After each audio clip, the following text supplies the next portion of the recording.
UFC on ESPN Plus 10 goes down this weekend. It's headlined by Dos Anjos taking on Lee. Interesting main event. It is Lee's first berth at welter, Rob. So talk to us a little bit about what you expect to see here. Dos Anjos obviously coming off two big defeats to the reigning champion and the fake champion, the interim fake champion, Colby Covington and Kamaru Usman. So what do you see here for the Dos Anjos? How important of a fight is this, and what do you expect to see from Lee at welter? Well, obviously super important, but I do think the big question is what Lee is going to look like going up, because I think for a long time now people have been saying Lee has a poor chin, or at least his chin is a little bit worn. And then on the flip side, I guess the defenders of Lee are saying, no, he just cuts too much weight, and that's what's really affecting him. So I'm very interested to see when he takes a punch, how he takes it, because we've seen Lee going on the old ice skates a few times when he's been hit. And you'd wonder if that's just the guys who he's fighting, they're obviously big punchers anyway, or is it a weight cut, or is it his chin? I'd be very interested to see him getting hit by Dos Anjos, who, to be fair, Dos Anjos still has power at welterweight. He still has a lot of power at welterweight. Maybe not quite as much power against the bigger dudes at welterweight, but like these two are two former lightweights going up. RDA obviously has been up there for longer, so his body has had more time to develop there, and I think we've seen that over the fights. But I'm very interested to see how Lee looks in terms of the chin and in terms of the endurance and the durability. It is the question that is asked, and a lot of times, and Dos Anjos is one of these people who was benefited from the lack of cutting weight. When he moved up to welterweight, he went on a bit of a tear. He had some really good wins. But then, as I said, he ran into Colby Covington and Kamaru Usman, and it's just... It's not a question of chin at that level, if you know what I mean. It's as in like their him, style of fighting, grappling, tough fight for him. Like bigger guys, bigger opponents. So that's where, and that was always going to be the question with Dos Anjos when he moved up, was fighting that type of fighter. Kevin Lee, I agree. Like he's a big guy. He always looked big. I know in the interim title fight with Ferguson, staff seemed to affect his gas tank, obviously, as it would do with what staff brings. But I think the weight cut is an issue for him. He's a big guy.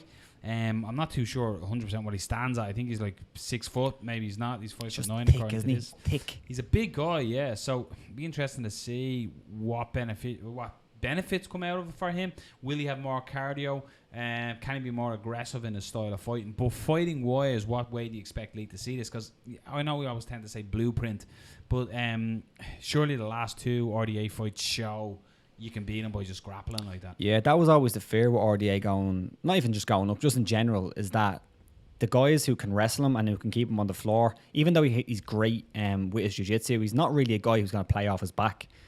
He likes to stand up, he likes to strike, and if he gets on top, he's really good from there. But I know it's Khabib, but Khabib done a similar thing that his last two opponents done, and even going back as far as Gleason Tebow and Clay Guida, especially Clay Guida. I remember watching that. I know RDA was really young in his career, but Guida just kind of wrestled him and kept him on the floor. And we heard about this grappling game that he had, but you never seen it kind of come to fruition. And I don't think we've really seen that against anybody in the UFC thus far, him off his back doing that well. So the blueprint is definitely there, I think, for Kevin Lee. And Kevin Lee is definitely a guy who can wrestle. And if he does get you on the floor, he takes everybody's back, which would be really interesting if he could take RDA's back. But he doesn't always finish people when he has his back, which is weird.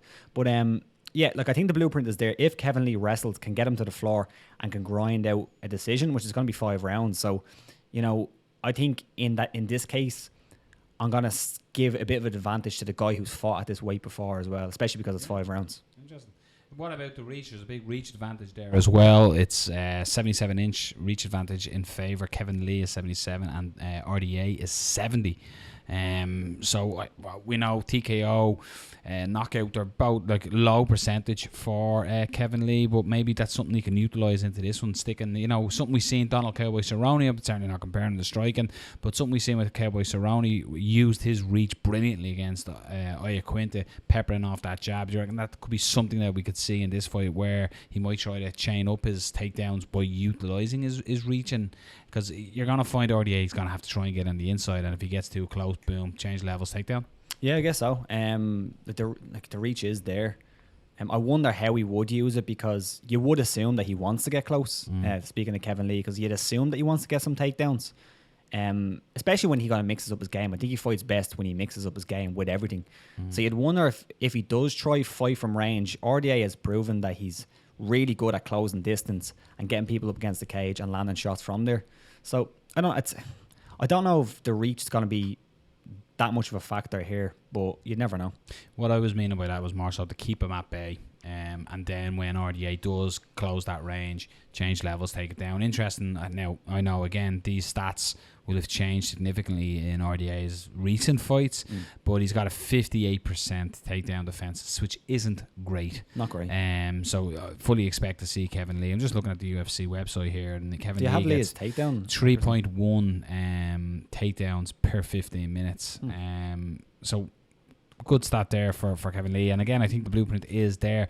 It's really all about how well he looks at welterweight. He's the bigger man as well. He's a couple of inches taller than RDA. So I think in some ways, for your first fight at welter, this is a good one to come into. He's fighting a former lightweight as well. Well, if he was coming in and fighting, somebody like if he was fighting a Darren Till, you know what I mean, someone who's big. Yeah, you know what I mean, a big welterweight. So he's on the favourable size body type. Yeah, body type, I think it's excellent, but it's still RDA. You're still coming in. Your first shot at welterweight is against a top guy, and RDA is not going to be competing for the welterweight title anytime soon.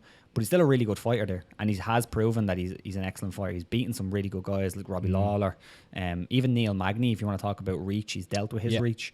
Even Tarek Saffiedine fights really, really well at range, and he beat him. So, yeah, I think.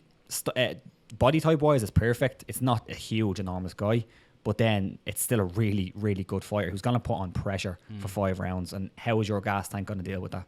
And I throw it back to the Iaquinta fight as well, where we said if you look at Iaquinta, how he fought Kevin Lee, he could stop the takedowns. He kept him striking, he kept him standing, and if RDA can do that, that's definitely his path to victory. I think a lot of people, and it happens to me, I'm very guilty of doing it as well, is a lot of people only remember the last couple of fights from fighters, and that's where they make their judgment of, and I am 100% guilty of that. So RDA, you're looking at him, the 2 losses, they were really, the word unanimous doesn't even say how unanimous they were, really. They were strong losses where he was well beaten, but this could be a fight, if he can stop the takedown, it could be a way that RDA gets in here. But for me, I actually see Kevin Lee mixing up a strike and using the strike and that range, but using his kickboxing to get in, to get that takedown, change levels, use RDA trying to work his way on the inside. He'll have to get on the inside, use that momentum of RDA coming forward to change levels and get the takedown. As you said, potentially takes everybody's back. And I'm going to go with a Kevin Lee rear naked choke here, get the finish, and make a nice debut at welterweight. So my submission is Kevin Lee. I'm going to go RDA. I just think there's plenty of questions that are there, and I think it's just enough for me to think that this is going to be RDA's fight to win. I still think Kevin Lee can be really good at welterweight, but I just feel RDA is going to win this one. Although I will say that RDA has looked quite flat in his last 2 ones, but that's against 2 really good wrestlers, a terrible style for him. But I wouldn't be surprised if you got something similar with Kevin Lee who can do that. I'm just skeptical as well about the 5 rounds, but I'll go RDA. I'll go decision. What have we got, Sean? Any interesting points? Anybody selling any leather materials? No, quite a close fight in the betting and in the Tapology predictions as well. Oh yeah. I was going to mention the reach advantage. Tapology and the UFC website, by the sounds of it, have different stats on the reach. Oh jeez. So that's great stuff from the UFC. But the Tapology predictions are 57% for Kevin Lee and 43% for Dos Anjos, and in the price, or the fight is priced up. RDA 4-5 and Kevin Lee 10-11. So very close fight. I like Kevin Lee personally at welterweight. I think he should have moved up a long time ago. So yeah, I'm backing Kevin Lee to have a successful debut at welterweight. Great stuff. Excellent. Your co-main event sees Neil Magney take on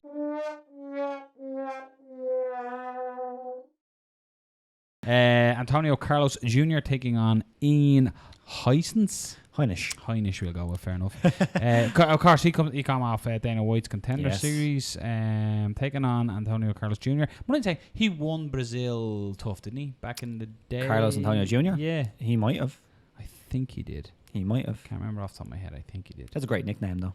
Shoeface. Shoeface, that's right. Yeah. Are you thinking of Matanche? I don't know. Cesar Ferreira? Yeah, I don't know. Maybe I'm. Well, yeah, what's shots in this one up?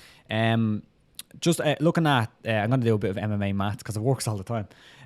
No, but looking back at Ian Heinisch's last fight, I was super impressed with how he dealt with a good grappler in Cesar Ferreira, who we just spoke about.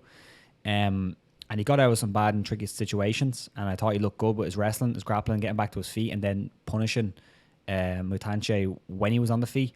And I think that's going to be enough against someone like Carlos Antonio Jr. or Antonio Carlos Jr. Because he likes to get it to the floor. His striking is all right. But I just think that Heinisch is going to be able to do a good job to stay on his feet and just work him. He's a really, really good athlete. As a Shoeface is, he's ripped, but I just think Heinisch is a really good athlete. I like what I've seen from him in the past. And as well, if you look at Shoeface's record, 2018, it's about a year ago since he last fought Tim Bosch, beat by rear naked choke, and it was only a 1-round fight. So he's not, the freshest of fighters right now. He's been out for a while. He's had a couple of cancelled bouts. So I'm going to go Heinisch. I just think he's the better athlete, the better fighter at this point. Of course, he was due to fight Elias Theodoro on 2 occasions, and the fight never happened. Like, fuck for that. Very big reach advantage in this one again. Is that what's the reach advantage? I guess so. Antonio Carlos Jr. has an 8-inch reach advantage. Yeah, that makes sense. According to the UFC website, he has an 80-inch reach advantage because Carlos Jr. has an 80-inch reach and Heinisch has no reach, no limbs, no limbs. Sound really excited for this one, no? No, I like this fight. Yeah, it's a tough one to choose because it's a real, clash of styles. I wouldn't even class it as a clash of styles. Yeah, it's kind of a little bit. I don't think Noel likes this fight. I really don't. No, it's not that I don't like the fight. I just think, this fight has the potential to cancel each other out. I get what you mean. And by styles make fights, that's always used in a good term, but it's almost like Tyron Woodley and Wonderboy. It's 2 magnificent fighters, but when you stick the 2 of them in the cage, it doesn't go very well, and that's what I just have a bad feeling. Watch, this will be fight of the year now. I just sort of have a feeling that potentially this is what is the offering here. 2 decent records up against one another, 10-2 against 12-1. If Carlos Jr. gets it to the mat, potentially submissions are key, but I don't know. Coin flip, I don't know. We'll say Heinisch today. Coin flip, but I don't know. I just think it's 2. I think they're going to null and void each other out. Could be wrong though. Anything on that? Antonio Carlos Jr. priced up at 4-9, quite a big favourite, and Ian Heinisch 13-8. Go check out Heinisch's backstory as well. He has a pretty interesting one. 82% of the Tapology community have picked Junior. Yeah, actually, coin flip. I'll go with Junior. Peer pressure. Yeah, sorry, I keep taking sips of water. And what's that called that you said, Sean, I was doing earlier that people will enjoy? ASMR. Yeah. That's the shit that Till's going on about the kind of Yeah. It's just people make some noises and people find it so. Yeah, basically. Trickling over the Let us know if you'd like us to do an episode in ASMR. Yeah. This is a few. Be a 6-hour episode. Yeah. Moving on. Megan Anderson takes on Felicia Spencer. 145. Spencer coming across from Invicta. Of course, she won the vacant Invicta 145 belt. So congratulations on winning that. You know, fighting the UFC where you don't hold the belt. Yeah. Megan Anderson, what do we think of this one? I think this is the type of fight that Megan Anderson should have got once she came to the UFC. She's a really good athlete and she done really well in Invicta, but she still showed a lot of holes in her game, which was obvious because she only had, 6 fights or 5 fights by the time she got over to the UFC, pro fights. So, and she lost to Cindy Dandaway. Oh, jeez. So this is the type of fight that you kind of would have expected somebody like a prospect like this to fight, another kind of young up-and-coming prospect. Yeah. So I do like the fight in that sense. I haven't seen too much of Spencer. I've seen that fight. And like if you put them two in there, like even when Megan was fighting in there, I'd pick Megan. I think she's the better fighter and the better athlete. So I'm going to pick Anderson to win, probably by a finish. But I think this fight makes sense, for where they both are. Even though Anderson has the bigger name, I think it makes sense in terms of their career. He had similar amount of fights and experience. I like it. I'm just looking at height. So Megan Anderson is 6 foot. She's big girl, a tall girl, yeah, and she's long. It's coming off that fight with Katsaganos, which was a really strange fight, resulting in that weird injury. Yeah, that's not Megan Anderson's fault, but it was a bit weird. But she's going to be towering over Spencer. Spencer's only standing 5'6", so that is a huge difference in height. Especially when you're fighting somebody who's a kickboxer like Megan Anderson, that style of fighter. So it could be a tough night in the office. But in saying that, Felicia, you don't become a champion in Invicta or any promotion without having capability. So I don't really know too much about her. I'm probably just going to go on the bias side of Megan Anderson because I think that the UFC will want to promote her. She's a good fighter. The likes of the podcast and everything she does, so she's out there, she's got a voice, and realistically I think they see it's good that they're building this sort of weight class because they need to build this weight class. They need to get more fighters in there. But yeah, I'll go Megan Anderson using that range and striking. I'm not. Oh, by the way, we're just going off the Tapology running order of the card. Yeah. The UFC card potentially says different. That's main UFC event. website is known to be wrong sometimes. Yeah, we'll go with Tapology. According to Tapology as well, Spencer has no reach, so no arms. So that should be a big help to Megan Anderson. Yeah. Yeah. And in the betting odds, wouldn't you wonder? Like, you've signed for the biggest promotion in the world. Go, come here. You wouldn't do us a favour there. Put your spam out there and get a measuring tape out. And they just do it on the day. Text it over to us, will you? Yeah. They obviously do. They just when they arrive to get off. I'd lie. I'd say I have like a 62-inch reach just to put them off. Like, oh, grand. Don't have to worry about the jab. Yeah. In the betting, Megan Anderson is 8-13 and Spencer 6-5. It's crazy, isn't it? Like, you'd assume that because Megan Anderson is, the more well-known fighter here, you'd assume that she'd be a bigger favourite than Vincente Luque over Neil Magny. Probably a bit of the record as well. So like Spencer's won the last 5 fights. fights. But yeah, she's on including her amateur career, she's on an 11-fight win streak. So I don't think this is a given. Like, I'm not saying it's a given. I just mean just in terms of even people compared to Luque. picking, it's interesting that Luque is the one the 6th favourite, not Megan Anderson. Yeah. It usually goes that way. Interesting. Charles Oliveira takes on Nick Lentz in £155. And Rob, you will always say about Charles Oliveira, if he can get his style of fight going, if he can get the submissions attempts, if he can do this, but when the fight turns against him, that's when you see him quit. But currently on a 4-fight win streak and all 4 by finish by submission. So having a good time with it recently is Oliveira. Yeah, and the few times where that happened, where the fight really wasn't going his way, for at least moments, for maybe like a round, was against Nick Lentz in their last fight, because they fought twice before, and there was that weird one. The first fight ended with the illegal knee. I think it ended with the illegal knee. There wasn't an illegal knee. That's the kind of result, but I'm not sure if it continued. And then they had the second fight where Nick Lentz done well in the second round, got chewed up in the first round, and then in the third round there was a submission which was beautiful. But he's kind of difficult to bet on, Charles Oliveira, but recently he's looked really good, and Nick Lentz hasn't looked that impressive. He's on a bit of a streak himself, but those were two kind of hard, grindy fights where I just didn't think he'd come out looking that great versus Oliveira, who I just think has been looking the best he's ever looked in the last while. And I just think with Nick Lentz, the fact that he likes to grapple and the fact that he will commit to his grappling will open the doors for Charles Oliveira, like it did in their second fight. And I just see Charles Oliveira getting a submission here. There was a few moments in their second fight where Oliveira kind of put himself in some bad positions when he was on the floor, because he does like to go for those subs. But I just see him maybe grabbing a neck or something, looking for a choke similar to the second fight. There's the old expression, position before submission. Yeah. And that sometimes is something that Oliveira goes away from. Yeah. He'll hunt the submission. And it works a lot of the time. and lose position because of it and gets himself in danger. I agree here. Oliveira, it almost looks like he's hit a point in his career of maturity. Yeah.